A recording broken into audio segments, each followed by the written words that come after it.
The Brave Yong Soo-jung. Ito ay isang South Korean television series na nakatakdang ipalabas ngayong May 2024.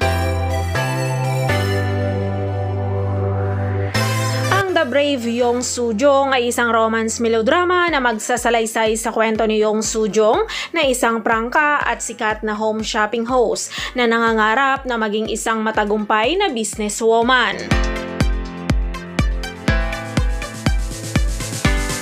Si actress Oh Myun-kyung ay gumanap bilang Yong Soo-jung. Si Yong Soo-jung ay may refreshing charm na nakakatulong sa kanyang katanyagan bilang home shopping host. Marami siyang babaeng tagahanga dahil sa kanyang tapat at prangka na personalidad.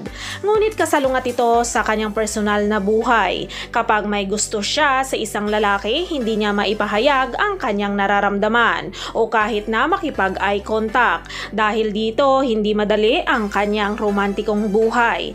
May crush nga pala siya kay Joo Woo-jin na isang successor ng Masung Group. Si actor Soo Jun-young ay gumanap bilang Yoo Oi-jo. Si Yoo Oi-jo ay isang masipag na tao sa kabila ng kanyang mahirap na pamilya. Nakatira siya sa kanyang ina na may kapansanan sa intelektual. Ang priority niya ay mapasaya ang kanyang ina. Isang araw bigla niyang nalaman na siya ang pangalawang apo ng Masung Group at siya ay natulala sa balita. At nasangkot din siya kay Yong Soo-jung.